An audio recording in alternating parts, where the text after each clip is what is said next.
Bienvenue dans l'œil de la cyber, le podcast de Gatewatcher qui donne la parole aux acteurs du numérique. Je suis Anne-Laure de la Rivière et je vous embarque dans un épisode un peu spécial car tourné en amont des 4e rencontres de la cybersécurité du groupe La Poste. C'est la raison pour laquelle j'aurai le plaisir d'interroger Philippe Pacôme, directeur des opérations de cyberdéfense du groupe La Poste. Officier de carrière des armées françaises, il a exercé des responsabilités opérationnelles et stratégiques pendant plus de 30 ans.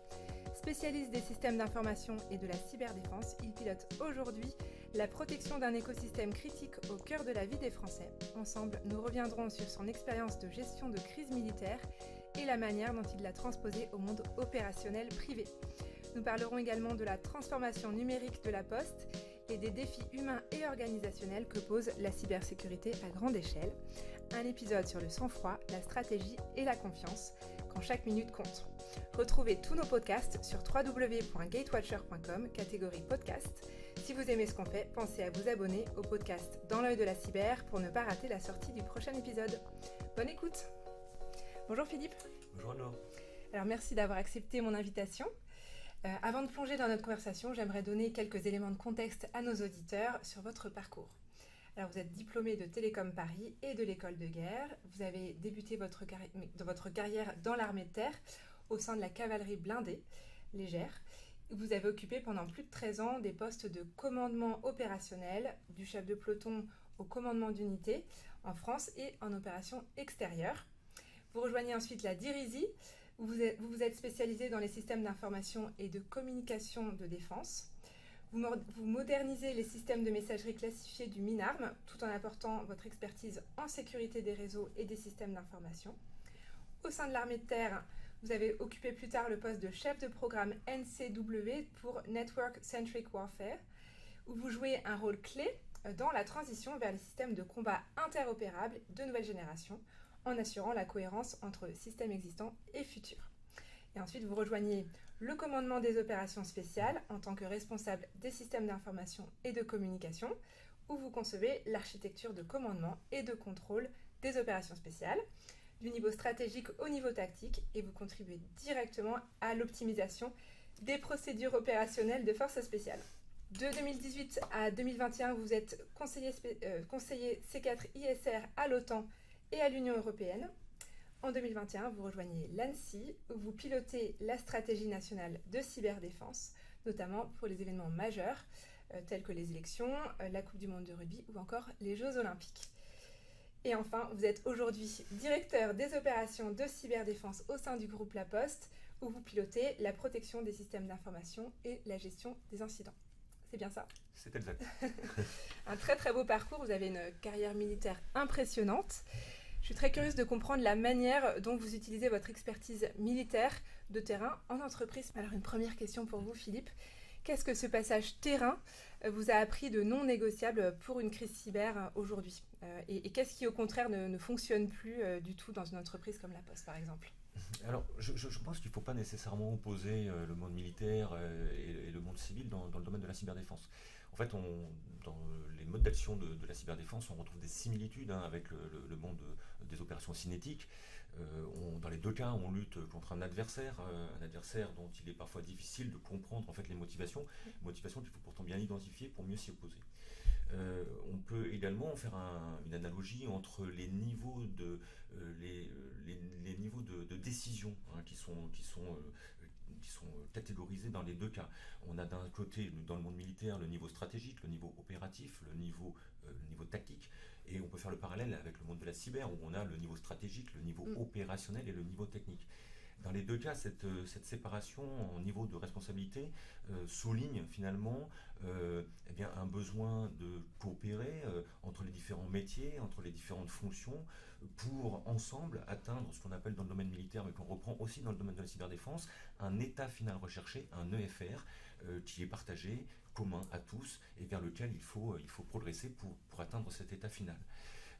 Finalement, cette séparation, elle n'existe pas. On retrouve bien les mêmes organisations et c'est ça qui est important. On retrouve ces organisations qui est donc un invariant, de même que le besoin de s'entraîner, le besoin d'acquérir des skills à tous les niveaux.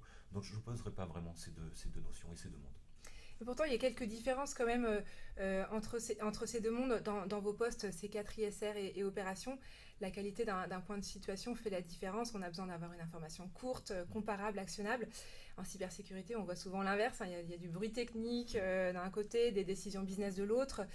Dans le cadre des cellules de crise que vous montez, est-ce que vous avez fait adopter des habitudes de communication issues du monde militaire dans le groupe La Poste? Oui, tout à fait. En fait, cette analogie, elle se résume pas à ce que je viens de dire. Dans le domaine de la communication, effectivement, il faut bien communiquer, il faut bien partager les informations. Et pour ça, on peut s'appuyer sur les bonnes pratiques militaires, l'utilisation de templates, notamment un template très connu qu'on appelle le SITREP, le Situation Report. Et donc, on a directement transposé aussi dans le monde de la cyberdéfense et dans notre organisation à nous. Donc, ce SITREP, c'est vraiment quelque chose qui est vraiment au cœur du partage de l'information. C'est un document formalisé qui permet de mieux communiquer, d'éviter les pertes d'informations, de mieux se comprendre, de parler le même langage. Mais au-delà de ça, on partage aussi d'autres bonnes pratiques. Par exemple, dans le cadre de notre cellule de gestion de crise groupe, on a mis en place aussi un battle rhythm. Donc le battle rhythm, c'est ce qui permet de rythmer finalement toute la cinématique de notre réponse à incident, de notre gestion de crise, où on va scander finalement la journée avec des événements qui sont déjà répertoriés et qu'on va partager.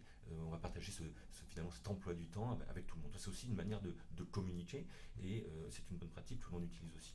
Et puis enfin, on partage aussi, bien sûr, ce qu'on va appeler aussi, et c'est directement issu du monde militaire, une synchromatrice, c'est-à-dire finalement une sorte de Gantt avec des lignes d'action sur lesquelles on va compter des objectifs stratégiques, des objectifs opérationnels, des objectifs techniques, et c'est la réalisation de ces différents objectifs dans le temps qui vont contribuer à la réalisation de l'EFR, l'état final recherché que je nommais précédemment. Voilà, donc toutes ces manières de communiquer permettent bien sûr de mieux partager l'information, de partager une même vision. Et tout ça, c'est issu du monde militaire et c'est totalement transposable et on l'a transposé.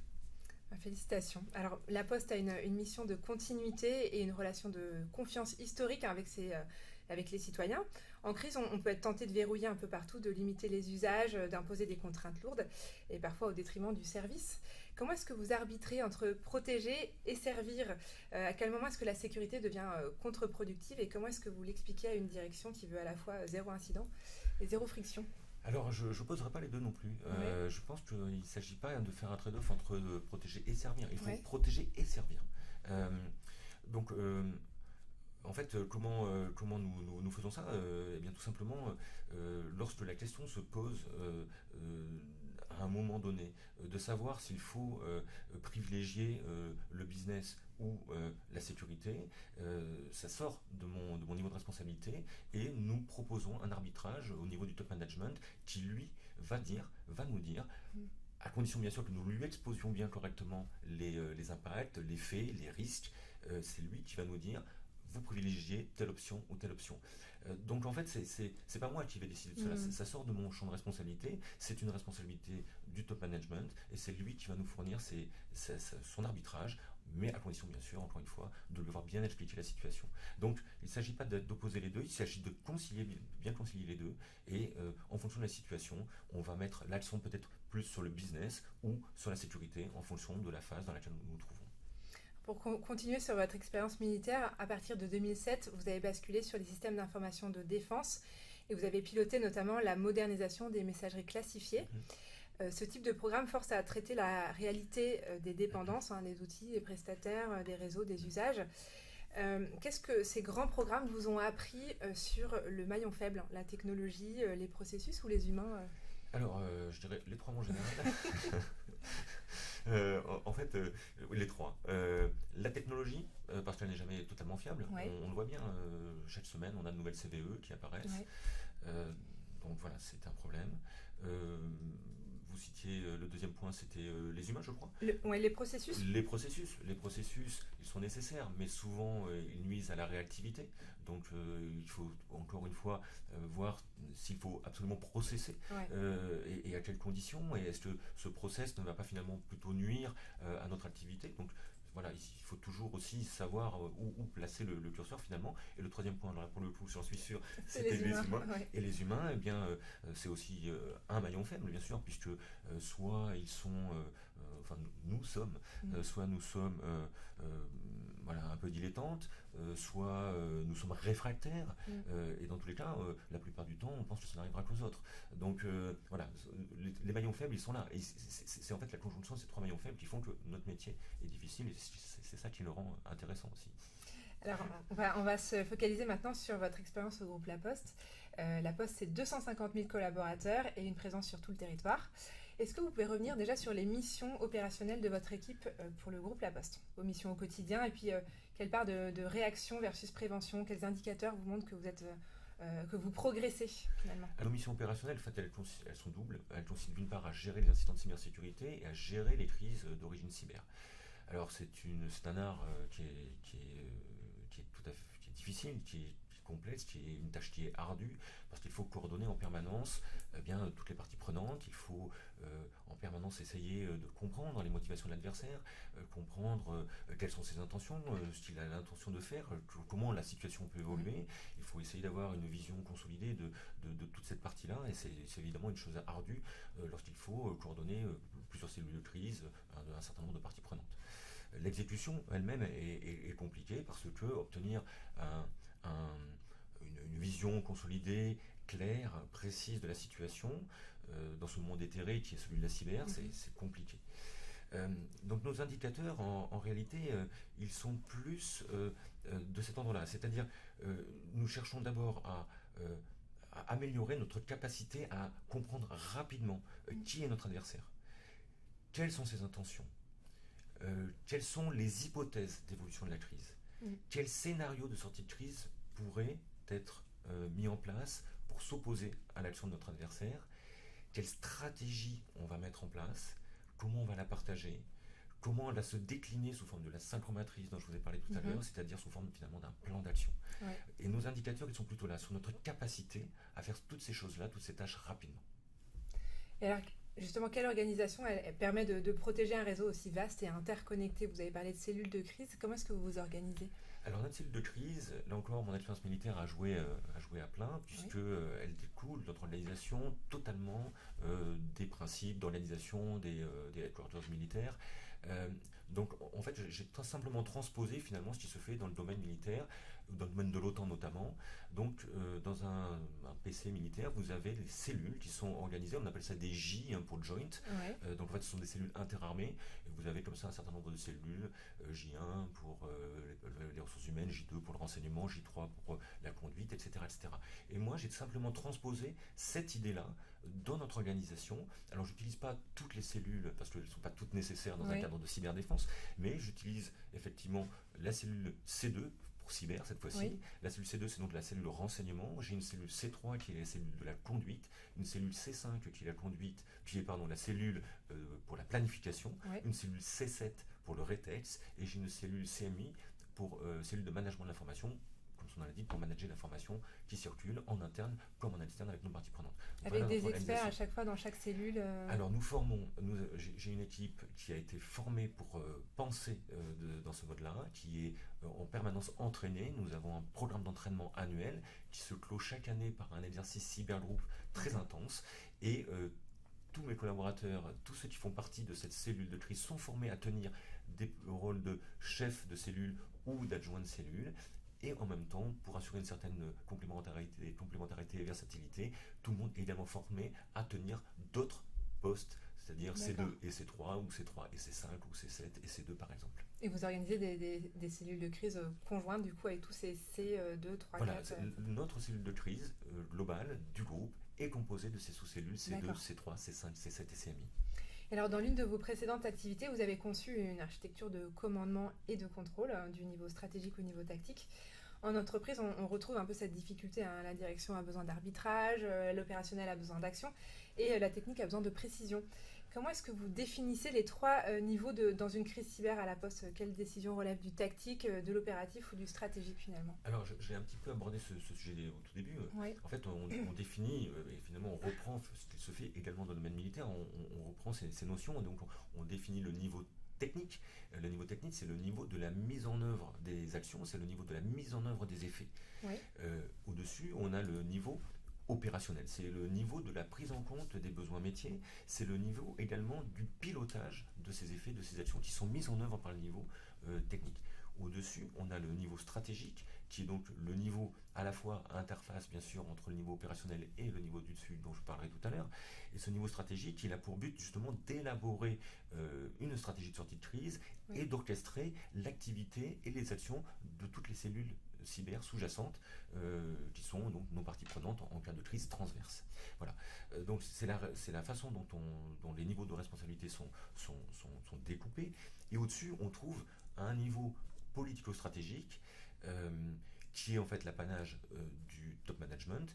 Et c'est à ce niveau-là que vont se rendre, et j'en ai parlé tout à l'heure, les arbitrages qui ne sont pas de mon niveau lorsqu'il faut privilégier parfois le business ou la sécurité.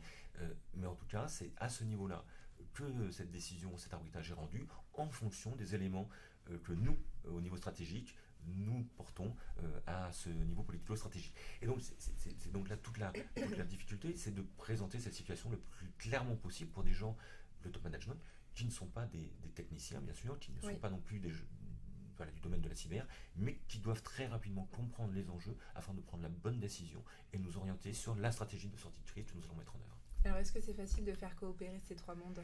C'est assez facile parce qu'on s'entraîne beaucoup. Oui. Nous menons, comme je l'ai dit, des exercices annuels au sein de notre cellule de crise groupe. On s'entraîne en permanence. Il y a également tous les incidents que nous subissons chaque année qui nous aident aussi à améliorer nos process, nos procédures. Et puis ces exercices nous permettent de mettre tout ça en commun une fois par an et de progresser sur le chemin de l'excellence. Alors, dans beaucoup d'organisations, on hésite un peu trop longtemps quand on a eu une crise. On se pose la question, est-ce que c'est une fraude isolée ? Est-ce que c'est un bug ? Est-ce que c'est une campagne ? Est-ce que c'est un acteur organisé ? Et pendant ce temps-là, le tempo accélère et contenir tôt peut finalement éviter l'industrialisation de l'attaque. Quels critères déclenchent chez vous la bascule en mode crise ? Est-ce que c'est le volume ? Est-ce que c'est la répétition ? Est-ce que c'est la nature des données qui sont en jeu ? Est-ce que c'est un risque de réputation ? Est-ce que c'est un risque juridique ? Et qui a le pouvoir de décider rapidement ? Alors, Anne-Laure, rien de tout ça en réalité. D'accord. En fait, il faut partager un même langage. Oui. Et déjà, ça commence par qualifier correctement les incidents de cybersécurité. Oui. Pour cela, nous avons mis en place un système, rien de révolutionnaire dans tout ça. On a une matrice à 2 dimensions. Sur l'axe des ordonnées, nous avons une échelle d'impact. Oui. Ces impacts, ils découlent en fait de ceux qui ont été définis par notre actionnaire, la Caisse de dépôt et consignation, dans le cadre de la gestion des risques opérationnels. Donc on est vraiment complètement raccord avec cette échelle d'impact qui a été définie par ailleurs. Sur l'axe des abscisses, on a la victimologie, c'est-à-dire en fait les victimes, les cibles de l'attaque, de la moins sensible à la plus sensible. Les conséquences en fait. Voilà. Ouais. Non, vraiment la cible. Donc D'accord. vous avez un impact sur une cible. Et donc c'est la conjonction, le croisement entre une ordonnée et une abscisse qui définit un niveau d'incidentologie, c'est-à-dire le niveau d'incident de cybersécurité. Donc nous reconnaissons 4 niveaux d'incidents de cybersécurité, les incidents courants, les incidents significatifs, les incidents marquants et les incidents majeurs. D'accord. Voilà. Et c'est justement la définition partagée d'un incident, en le nommant, comme je viens de le dire, qui permet de définir à la fois notre posture d'engagement, la posture veille, la posture suivi et la posture conduite. Et c'est dans le mode conduite uniquement que nous activons notre cellule de crise groupe. Alors comment est-ce que vous passez justement d'une cellule de crise cyber à une cellule de crise groupe sur le plan national avec des impacts sur tous les métiers ? Est-ce que vous avez créé une interface pour décliner les cellules de crise sur le plan national ? Alors, en fait, c'est justement cette matrice qui permet ce déclenchement. Encore une fois, c'est la typologie qui permet de qualifier l'incident. L'incident, quand il est qualifié, cela permet de définir notre posture, et cette posture permet de définir si on doit déclencher ou non notre cellule de crise. Alors bien sûr, je ne suis pas le seul décisionnaire dans ce cas-là. d'abord, j'ai un certain nombre de collaborateurs Oui. qui vont me faire des propositions. Je vais ensuite aller voir le directeur cybergroupe en lui proposant, selon l'idée que je me fais de la situation, le besoin de déclencher ou non la cellule de crise. Lui-même peut en référer à son supérieur. Et voilà. Et en fait, c'est quelque chose qui est un process qui est assez collaboratif pour définir si on doit oui ou non déclencher cette cellule de crise. Et alors, vous avez optimisé des procédures pour crise et des exercices au niveau stratégique. Or, beaucoup d'exercices restent trop propres, sans dilemme, sans fatigue, sans communication sous incertitude. C'est vrai que quand on est dans une vraie crise, ça peut durer plusieurs jours, les équipes se fatiguent, c'est du H24 finalement. À quoi est-ce que ressemble un exercice que vous jugez utile ? Quelles sont les contraintes que vous vous imposez et quel apprentissage récent vous a obligé à changer l'organisation réelle ? Je pars du principe qu'un exercice ne peut pas avoir lieu si auparavant les personnes n'ont pas été correctement entraînées. Donc on a toute une phase Oui. préparatoire et qui dure plusieurs mois Mhm. en amont des exercices pour entraîner nos collaborateurs à tenir leurs fonctions dans le cadre de notre cellule de crise, dans les fameuses cellules C2, C3, etc. Ensuite, lorsque nous planifions un exercice, nous faisons en sorte qu'il soit le plus proche de la réalité Oui. possible. Donc, nous mettons l'accent sur d'abord un scénario crédible qui va être vraiment partagé. Donc, il est construit avec l'ensemble des parties prenantes. Un exercice typique au sein du groupe La Poste, ça va jusqu'à 7 ou 8 cellules de crise, c'est-à-dire 7 ou 8 entités différentes. Donc, on va trouver un scénario qui va être crédible pour l'ensemble de ses participants.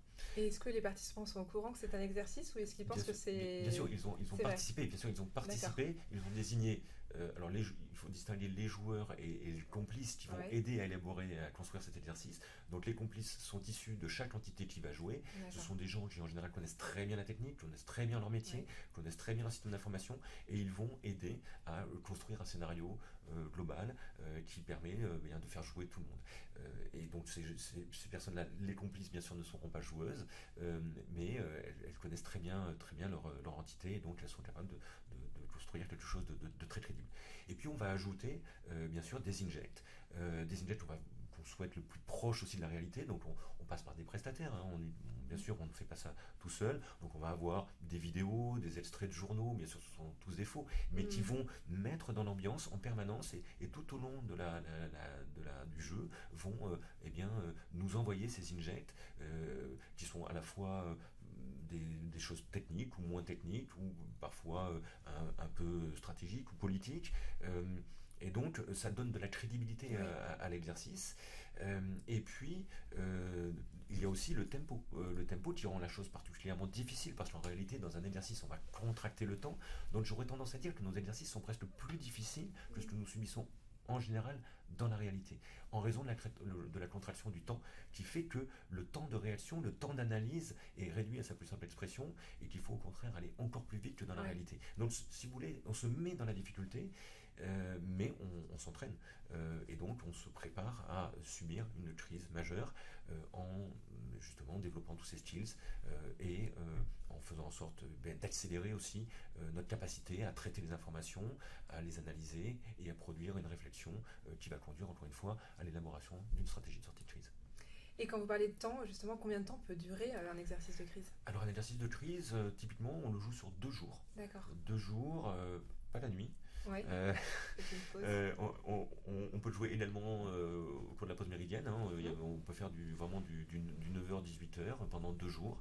C'est très dense et cette durée est généralement suffisante. Je peux vous garantir qu'au bout de 2 jours, les gens en ressortent vraiment exsangues parce que c'est très contraignant en raison de la contraction du temps que je vous expliquais, où en fait on est vraiment en stress permanent. Et on rend également tout ça crédible avec l'intervention ou le jeu également de services qui ne sont pas forcément en prise directe avec la crise cyber, mais qui en réalité sont des acteurs importants. Le département juridique, la direction de la communication évidemment, et puis bien sûr tous les services métiers qui sont impactés dans le jeu. Voilà. Combien de temps ça vous prend de préparer un exercice ? Un exercice, c'est entre 3 et 4 mois de planification. À temps plein. C'est un énorme travail. C'est un énorme travail. Et là, je parle que des exercices de niveau stratégique au niveau groupe, mais nous menons également des exercices techniques, donc des exercices intersocles, car nous avons plusieurs socles au sein du groupe La Poste, donc nous les entraînons. Là, nous ne le faisons qu'une fois tous les 2 ans, parce que la planification de ce type d'exercice est encore plus compliquée et prend quasiment 1 an. Ah oui, d'accord. Voilà, donc un exercice cybersocle dont la planification dure 1 an, qui a lieu donc tous les 2 ans, et un exercice cybergroupe de niveau stratégique dont la planification prend 3 ou 4 mois et qui est joué tous les ans. D'accord. Alors j'aimerais maintenant qu'on élargisse un petit peu, qu'on parte sur des prospectives pour les prochains mois. Selon vous, quel est l'état de la menace à l'heure actuelle en décembre 2025 ? Alors, en tant que militaire, j'ai beaucoup déménagé et j'ai cassé ma boule de cristal lors du dernier déménagement. Néanmoins, je lis quand même ce qu'il se passe. Ouais. Et donc, puis j'ai aussi, bien sûr, je constate les choses. Je dirais que pour 2026, les rançongiciels vont continuer à être Oui. quelque chose de très impactant. Le DDoS également, nous subissons toujours beaucoup d'attaques par DDoS, Ouais. souvent sans grand impact, sans beaucoup d'effets, parce que nous avons appris aussi, Oui. et nous avons mis en place des systèmes anti-DDoS qui sont performants. Donc nous subissons de moins en moins ces DDoS, mais néanmoins on subit ces attaques malgré tout, elles existent. Je dirais que le phishing aussi Ouais. va perdurer. Le phishing, d'après nos propres statistiques, c'est la cause initiale d'une attaque réussie sur 2 au sein du Oui. groupe. C'est-à-dire qu'en fait, nos collaborateurs sont directement responsables pour avoir bien finalement donné leurs Ouais. identifiants à l'attaquant en étant peu attentifs à certains mails de phishing. Alors, avec l'intelligence artificielle, ils sont de plus en plus Ils sont meilleurs, crédibles ouais. et cohérents, donc ça devient de plus en plus difficile. Mais justement, c'est aussi notre responsabilité d'expliquer tout cela à nos collaborateurs et de les former à détecter bien ce qui était auparavant beaucoup plus facilement identifiable. Mais en tout cas, le phishing restera sans doute quelque chose de très prégnant, parce que c'est la porte d'entrée principale aujourd'hui de ce que nous constatons, en tout cas au niveau du groupe La Poste, pour accéder à nos systèmes d'information. Je dirais également que les infrastructures SaaS seront particulièrement visées. Également les attaques via la supply chain. Oui. Je pense que c'est quelque chose qui va augmenter. Et puis un point que nous constatons aussi beaucoup au sein du groupe La Poste, ce sont les fausses revendications. Vous allez me dire, en quoi c'est gênant ? Eh bien, une fausse revendication, voilà, lorsque sur Telegram ou sur le Dark, il est publié des données prétendument appartenant au groupe La Poste, le problème c'est que nous, il faut vérifier. Bah oui. Donc ça prend du temps. Il y a l'emballement médiatique dans la presse spécialisée, sur LinkedIn, ailleurs, où parfois des personnes relaient des informations qui n'ont pas été vérifiées. Ouais. Le groupe La Poste a été attaqué, Colissimo a été attaqué, voilà, etc. Chronopost et d'autres. Nous, Alors en fait, que c'est pas vrai, ouais. cela nous oblige à vérifier, donc ça détourne nos moyens de leurs activités, de leur véritable métier. C'est très consommateur en temps et c'est problématique, parce qu'en réalité, c'est un moyen finalement peu onéreux pour les attaquants, de nous détourner de nos activités et de nous obliger à consommer des ressources pour des choses qui finalement ne sont pas avérées. Et puis c'est une atteinte réputationnelle Et c'est une facile. atteinte bien sûr réputationnelle facile. Exactement. Très bien. Bon, écoutez, merci pour ces informations. Une dernière question pour vous, Oui. Philippe. Les menaces hybrides qui mêlent à la fois désinformation, comme vous le disiez, sabotage, cyberattaque, ça devient la norme. La cyberdéfense doit-elle s'élargir à d'autres dimensions, réputation, justement, géopolitique, éthique ? Alors, en ce qui concerne la géopolitique, les cyberattaques sont depuis longtemps un moyen pour certains pays, certains cybercriminels ou adversaires, finalement de déstabiliser les entreprises, et bien sûr nous n'échappons pas non plus à cette règle. Ces considérations géopolitiques, elles sont prégnantes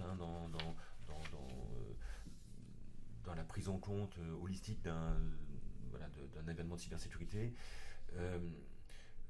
D'ailleurs, au niveau de l'État, c'est absolument bien pris en compte par l'ANSSI, mais également par d'autres acteurs. Et c'est également pris en compte aussi au niveau de l'Union européenne. Donc en fait, ces aspects géopolitiques, ils sont déjà depuis très longtemps bien pris en compte. Et on le voit très bien à travers les attributions publiques qui sont faites, elles sont toujours pesées avec beaucoup de précaution, justement en raison de ces aspects géopolitiques qui sont importants. En ce qui concerne l'éthique, moi je pense que bon, bien entendu, nos adversaires, c'est pas l'éthique, c'est pas leur problème.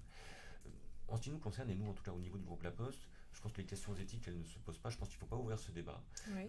Il faut laisser ça aux éthiciens, il faut laisser ça aux législateurs, et il faut laisser ça aussi aux services, avec un grand S, Oui. qui sont mieux à même de juger de ce qui est finalement éthique ou pas, et même si ça ne l'est pas, peuvent mener des actions qui ne sont pas, bien sûr, du ressort d'une entreprise telle que le groupe La Poste. Donc je pense que ce débat, il faut mettre de surtout côté. pas s'en écarter. Une fois n'est pas coutume, je vous propose une suite à cet épisode que nous avons tourné en décembre 2025, quelques jours avant l'attaque DDoS qui a ciblé le groupe La Poste.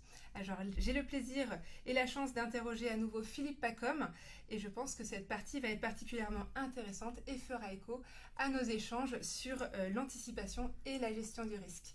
Alors Philippe, nous allons vous demander de manière très concrète comment vos équipes et vous avez géré cette crise cyber. Et pour commencer, quelques éléments de contexte. Le 22 décembre 2025, juste avant Noël, La Poste est ciblée par une attaque par déni de service distribué, plus connu sous le nom de DDoS. Alors comment est-ce que vous l'avez appris, cette attaque? Est-ce que vous étiez sur place au moment des faits et comment est-ce que vous avez réagi? Alors c'était un samedi après-midi et Oui. je dois dire je n'étais Oui. pas au bureau. En revanche, nous avons des équipes qui assurent une permanence. Et donc je l'ai appris effectivement le samedi après-midi vers 18h20. Donc en fait l'attaque a commencé vers 16h. Mais vous savez que lorsqu'il y a une attaque cyber, au début il est toujours très difficile de savoir s'il s'agit véritablement d'une attaque ou d'une panne. Donc il faut quand même un petit peu de temps aux équipes techniques, et en dépit de leur performance et de leurs compétences, il faut toujours du temps pour vraiment s'assurer qu'il s'agit bien d'une attaque qui a derrière une intention malveillante, que ce n'est pas simplement une panne. Et donc c'est pour ça que le délai, en 16h, 18h20, c'est le délai qu'il a fallu pour vraiment s'assurer qu'il s'agissait d'une attaque. Donc moi je l'ai appris à peu près vers 18h20. L'attaque s'est arrêtée d'elle-même vers 20h le samedi. Bien entendu, nous avons mis ce temps qui nous a été donné, nous l'avons mis à profit pour se préparer, parce qu'on pense toujours à une résurgence de l'attaque. Donc les équipes ont travaillé, nous avons affiné nos procédures, prêts à reprendre le contrôle des opérations dès lors que l'attaque reprendrait. Et c'est ce qui s'est effectivement passé le 22 décembre vers 6h30 du matin. Comment est-ce que vous l'avez vécu, vous, quand vous avez appris cette menace, justement? Alors, au début, on n'est pas particulièrement paniqué, puisque les attaques, on en subit tous les jours, tous les mois. Donc, des attaques DDoS, la plupart du temps, on en a beaucoup. On subit beaucoup d'attaques DDoS, mais la plupart du temps, elles sont mitigées par le système anti-DDoS. Donc là, on a quelque chose qui est particulièrement singulier, qui déroge aux choses que l'on traite d'habitude. On a une attaque qui réussit, et qui réussit durablement. Déjà le 20. On s'attend bien sûr, comme je l'ai dit, à ce qu'elle reprenne. Effectivement, le dimanche, il ne se passe rien. Donc, on met ce temps à profit pour se préparer, parce qu'on anticipe la résurgence de l'attaque. Le 22, elle se produit de manière très violente, encore plus violente que le 20. Et là, on est tous sur le pont, bien sûr. Tout le monde est motivé, tout le monde est vraiment prêt à faire face à cette attaque, avec les difficultés que j'ai évoquées, c'est-à-dire des vacances, et donc des gens qui ne sont pas là, et donc une réorganisation du dispositif à mettre en place. Lorsque ça se termine le 24, il y a un soulagement. On se dit, ils sont sympas, ils vont nous laisser passer un bon Noël, et c'est ce qui se produit effectivement. Lorsque ça reprend le 1er janvier, très honnêtement, là, c'est psychologiquement très dur, parce qu'on se dit, mais quand est-ce que ça va se terminer? Ce type d'attaque, finalement, ces capacités que j'évoquais avec les botnets, les attaquants ne les disposent pas forcément en propre. En fait, ils louent des capacités, et c'est très peu cher, finalement. Ce sont quelques milliers de dollars. Au final, sur une attaque telle que celle-ci, qui a duré pas moins de 3 semaines, c'est peut-être quelques dizaines de milliers de dollars, mais pour des cybercriminels qui sont bien dotés, finalement, c'est pas très cher. Donc on se dit, mais il y a une capacité derrière à financer ce type d'attaque. Après tout, qu'est-ce qui peut les décourager? Qu'est-ce qui peut les inciter à arrêter? Nous, on est sur le pont depuis déjà 15 jours. Là, on attaque notre 3e semaine. Les gens sont fatigués. Les équipes IT, comme cyber, sont extrêmement fatiguées, sont tendues. En cellule de crise, une cellule de crise, c'est jusqu'à 70 personnes. Dans cette cellule de crise, on a évidemment tout l'écosystème cyber, mais on a aussi tout l'écosystème IT qui est là. Il y a des décisions à prendre. Il y a parfois des décisions qui sont difficiles à prendre. Il y a parfois des moments tendus. On n'est pas forcément d'accord. Et donc, mon rôle. Est-ce que vous êtes 70 dans cette cellule de crise? Heureusement, tout le monde ne parle pas. Heureusement, il y a seulement quelques personnes qui sont là. En fait, il y a beaucoup de gens qui sont en backup, en backseat pour justement donner des informations à leur porte-parole qui globalement un porte-parole par branche, par entité impactée, mais ça fait quand même beaucoup de monde. Il faut gérer la frustration, il faut gérer les incompréhensions parfois, il faut gérer l'urgence, cette urgence qui rend les choses particulièrement difficiles et tendues.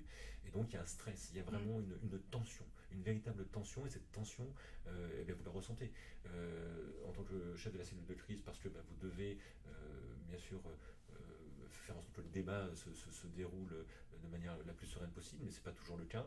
Il faut parfois prendre sur soi, il faut parfois être un peu plus incisif, il faut parfois dire aux personnes qui parlent ok, merci de traiter ce sujet dans une autre instance, on va rester au sujet qui concerne vraiment l'ensemble des parties prenantes présentes. Donc il y a plein de choses à faire. Et c'est vraiment très. Bien sûr, il faut préparer les slides, il faut faire les comptes rendus. On ne fait pas une cellule de crise comme ça sans avoir rien préparé. Il faut être précis, il faut être efficace, il faut être concis. Ça demande de la préparation. Donc en fait, entre 2 réunions plénières, vous travaillez. Vous avez à peine fini la réunion plénière, que vous faites le compte rendu, que vous l'envoyez et que vous préparez les slides de la réunion suivante qui aura lieu 2-3 heures plus tard. C'est un marathon. Et donc c'est un marathon, il faut récupérer les informations, il faut bien sûr vérifier ces informations, il faut parfois rappeler les gens pour leur demander s'ils sont bien sûr, s'ils valident toujours ce qu'ils vous ont indiqué. Parfois il y a des gens qui retardent un peu dans la transmission de leurs données, donc ça crée du stress supplémentaire. Et donc c'est vraiment quelque chose qui est extrêmement pesant, extrêmement stressant. Mais en fait, vous ne le subissez pas, ce stress, malgré tout. En fait, vous êtes tellement sous adrénaline que vous avez l'impression que vous allez pouvoir tenir comme ça pendant plusieurs semaines. Et c'est ce qui se passe. En fait, vous tenez véritablement. Vraiment, c'est comme une compétition. Vous êtes vraiment sous stress, mais pas un stress inhibiteur. Un stress qui vous fait tenir. En survie, quoi, en fait. Une sorte de survie. Moi, je dormais 3 heures par nuit. Je ne suis pas le seul. Je crois que dans toutes ces périodes, j'ai dormi 3 heures par nuit, pas plus. Vous avez des dizaines d'arbitrages à faire par jour, en fait Tout à fait. Oui, bien sûr. Donc, quel type d'arbitrage, par exemple, concrètement, en fait, pour que les gens comprennent sur le réseau, sur qu'est-ce qui... Oui, alors la plupart du temps, ce sont des arbitrages concernant des interconnexions qu'il faut couper ou pas couper, avec, comme je l'ai indiqué, des impacts, un business sur d'autres en aval. Voilà, vous avez ce type d'arbitrage à rendre, mais vous avez aussi des arbitrages. On avait plusieurs solutions anti-DDoS et on a éprouvé des difficultés dans la. Alors, pas nous, mais justement nos prestataires ont éprouvé des difficultés dans la mise en œuvre des solutions qui nous ont vendues. Et donc, à un moment donné, il a fallu prendre la décision, par exemple, de passer d'une solution à une autre parce qu'une solution ne fonctionnait pas telle qu'on l'aurait souhaité. Mais derrière, il y a des choix techniques à faire. Il faut prendre des décisions très rapidement. Alors c'est le côté IT, mais en fait on travaille tous ensemble et donc tout ça c'est géré dans la même instance, dans cette cellule de crise cyber. Donc vous avez ce type de décision à prendre. Il faut aussi informer le COMEX, la cellule COMEX, la cellule de crise COMEX s'est réunie aussi. Donc, là, il faut être très précis et puis là il faut les questionnements, les enjeux posés par la PDG ne sont pas ceux que nous posons. Nous restons au niveau opérationnel, technique. À son niveau, bien sûr, ce sont d'autres sujets. Donc il faut être capable aussi de fournir la bonne information, ne pas noyer les personnes du COMEX dans les détails techniques qui ne les intéressent pas, et être capable de répondre à leurs questionnements à eux, à leurs enjeux. Et ça, voilà, ça demande une gymnastique permanente qui rend les choses extrêmement tendues, compliquées. Voilà. Mais je souligne encore une fois le fait que vous êtes tellement sous adrénaline que finalement vous ressentez pas sur le moment. Mais à la fin, la fin, au bout de 3 semaines, 1 mois, là vous avez vraiment, ça pèse sur vos épaules et vous ressentez une grande fatigue, hein, que vous mettez plusieurs semaines à effacer. Et alors concrètement, donc, vous annulez vos vacances, vous restez 10 jours sur place à dormir 3 heures par nuit pour trouver une solution arbitrée. Le 31 décembre, vous vous octroyez une petite journée en famille pour fêter, pour réveillonner finalement. Oui, et là, qu'est-ce qui se passe? Eh bien, en fait, voilà, je pars à La Rochelle, Ouais. où j'ai ma famille, j'arrive à peine à La Rochelle, voilà, je suis tellement fatigué qu'en réalité, je profite même pas du 31. Vers 5h30 du matin, mon téléphone se met à vibrer. Ça recommence. Là, je me dis, tiens, c'est certainement pas pour me souhaiter une bonne année. Et effectivement, ce n'est pas le cas. C'est pour m'informer qu'il se passe encore à nouveau plein de choses. Ouais. Et là, on est reparti sur un nouveau cycle de réunions de crise. Et ce qui m'oblige d'ailleurs à rentrer à Paris très rapidement. Donc, je fais la route de nuit pour revenir à Paris. Sous la neige. Je rentre à Paris le 2 janvier à 2h30 pour être prêt pour la prochaine cellule de crise dès 6h30, 7h du matin. Et là, ça s'est enchaîné encore pendant Et quasiment ça 3 s'est semaines. En fait. enchaîné. Voilà. Alors officiellement, il a fallu qu'on fixe une date de fin, donc nous l'avons fixé au 6 parce qu'à partir du 6, vraiment tous les impacts étaient atténués, nous étions en maîtrise totale de l'attaque, mais nous avons poursuivi nos cellules de crise effectivement jusqu'au 27 janvier. Donc il y a eu en fait une vraie phase de doute, de baisse de morale, d'inquiétude, où vous ne voyez pas le bout du tunnel. Et puis finalement, en fait, à la fin, on se rend compte que vous avez quand même, malgré tout, réussi à tout maîtriser dans un temps long. Donc peut-être que c'est ça qu'on pourrait dire à nos auditeurs, c'est même quand vous êtes au cœur de la crise et que vous ne voyez pas le bout du tunnel, il y a toujours une lumière. Il y a toujours une lumière. Voilà. Et je souligne aussi que voilà, c'est l'entraînement qui permet, alors bien sûr l'organisation, les procédures, voilà, tout ce qui peut être anticipé à l'avance, ça c'est primordial. Mais après l'entraînement, d'ailleurs nous sortons de notre exercice de crise annuel qui dure 2 jours. Nous l'avons fait mercredi et jeudi dernier. Ouais. Alors, c'est très amusant d'ailleurs de constater que après avoir vécu une telle crise, en fait, au cours de cet exercice, qui était pourtant un exercice avec plus de 200 joueurs sur 2 jours, avec plus de 7 cellules de crise impactées, etc., en fait, je n'ai pas, personnellement, en tant que directeur de cette cellule de crise, je n'ai pas ressenti la même pression. En dépit d'un exercice pourtant extrêmement crédible. Avec une, mais on sait que c'est pour de faux. Quoi. Voilà, on sait que c'est pour de faux, mais voilà, cette pression que j'ai ressentie durant la crise, en fait, on ne peut pas la reproduire vraiment sur un exercice. Alors, bien sûr, l'exercice était très bien et parfait, il va nous enseigner beaucoup de choses qui vont nous permettre d'améliorer encore un certain nombre de choses, mais vraiment, la crise, je parlais de Battle Proven tout à l'heure, la crise, c'est le révélateur. C'est vraiment le révélateur. On peut s'entraîner, il faut s'entraîner, il faut absolument s'entraîner, mais là, vraiment, le vrai révélateur, c'est la vraie crise. Est-ce qu'il y a eu des décisions difficiles à prendre, justement? Alors, les décisions difficiles, oui, il y en a toujours, parce que compte tenu de l'interconnexion de nos systèmes d'information au sein du groupe La Poste, avec des business units qui ont des métiers très différents, eh bien, mais avec ces interconnexions, il est parfois nécessaire de prendre la décision de couper une interconnexion, mais il faut très rapidement être en mesure d'analyser les impacts possibles en aval sur le consommateur d'un service qui n'est pas le titulaire du service que vous pensez couper. Et donc là, il faut être en mesure de réagir très rapidement. Ces décisions se prennent de manière collégiale au sein de cette cellule de crise cyber. Et c'est là que les procédures, notre organisation, l'entraînement, la connaissance aussi personnelle et individuelle de tous les acteurs permet de très rapidement prendre ce genre de décision, même si c'est toujours très difficile et si parfois il faut faire remonter un arbitrage au niveau du COMEX, parce que en tant que directeur d'une cellule de crise cyber, on ne peut pas prendre toutes les décisions. Certaines décisions qui ont vraiment un impact business doivent être arbitrées par le niveau supérieur et le niveau COMEX. Est-ce que vous avez eu peur pour le groupe La Poste? Parce qu'il y avait quand même un gros enjeu. Vous le disiez juste avant Noël, tout le monde voulait envoyer, recevoir des colis. Puis il y avait aussi la banque postale, où il y avait cet enjeu de pouvoir retirer de l'argent pour faire ses achats, de pouvoir déposer de l'argent. Donc, est-ce que vous avez eu peur? Alors, je dirais que en fait, l'intensité est telle dans ce type de crise qu'en fait, on n'a pas le temps d'avoir peur. D'accord. On n'a pas le temps d'avoir peur.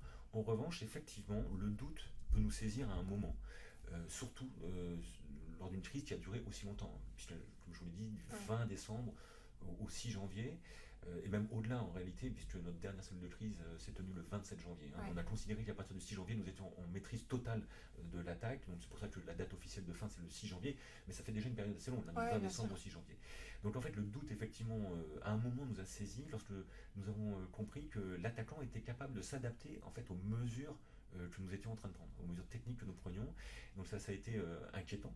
Et à un moment donné, effectivement, on s'est dit, est-ce que ça va, est-ce qu'on va être capable de tenir dans la durée, est-ce qu'on va être capable de s'adapter, puisqu'en face on a quelqu'un qui visiblement joue au chat et à la souris avec nous, il n'a pas C'était d'intention. un vrai humain en fait, c'était pas juste des bots en fait. Oui, alors ces bots, bien sûr, ils sont pilotés hein, Ouais. par des décisions humaines. Hein. Donc derrière, oui, bien sûr, il y a des humains, hein, tout à fait. Donc voilà, donc ce découragement peut à un moment effectivement nous saisir. De toute façon, il faut aller de l'avant, il faut réagir.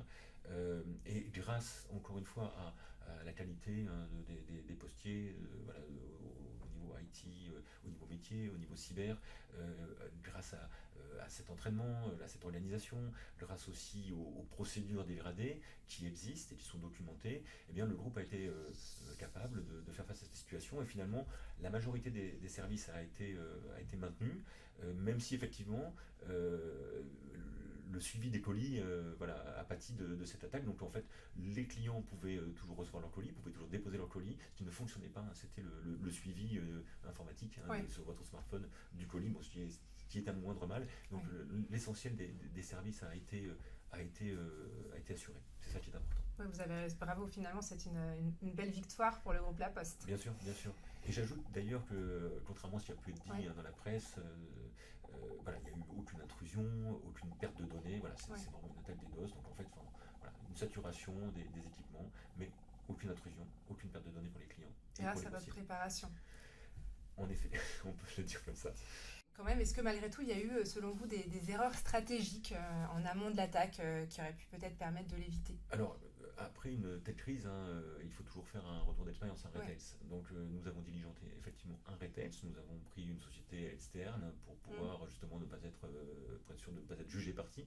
Et donc c'est voilà, les résultats de ce Retels qui vont nous indiquer s'il y a eu des erreurs qui ont été commises, et auquel cas voilà, nous les prendrons en compte et avec les recommandations de ce Retels, nous ferons en sorte que ces mêmes erreurs, si tant est qu'il y en ait eu, ne se reproduisent pas. Mais je préfère garder confidentiel les résultats de cette étude.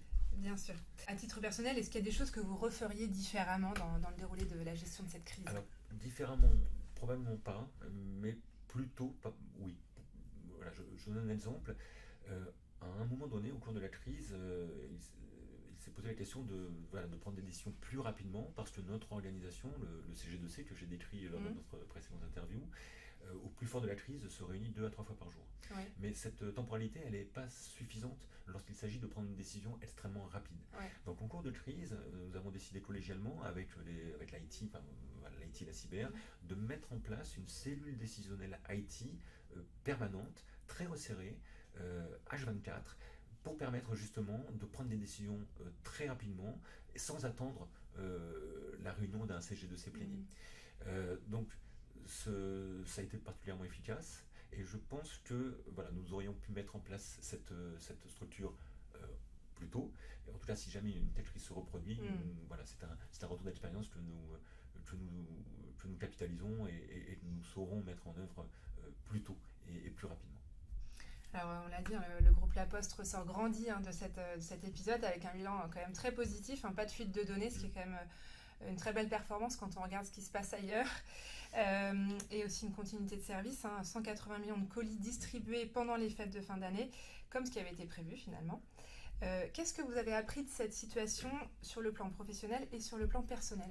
Alors sur le plan professionnel, cela m'a conforté dans l'opinion que l'organisation, l'entraînement, la connaissance des personnes avec qui vous devez travailler, avec lesquelles vous allez gérer une crise, sont clés pour ce type d'événement.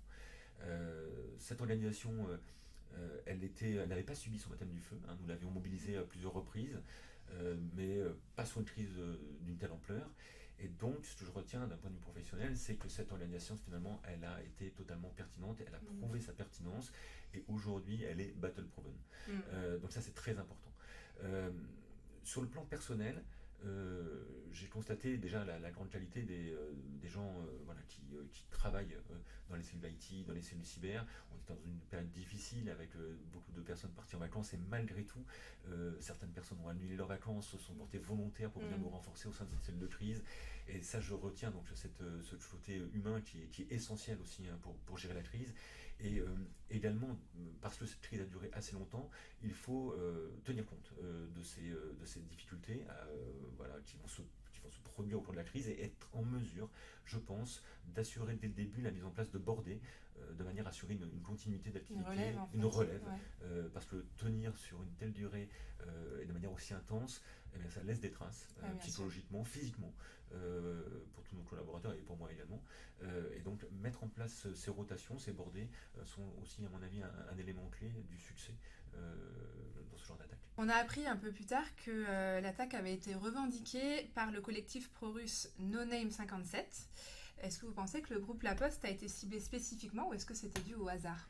Alors, en ce qui concerne le groupe No Name 057, nous avons écarté très rapidement cette revendication.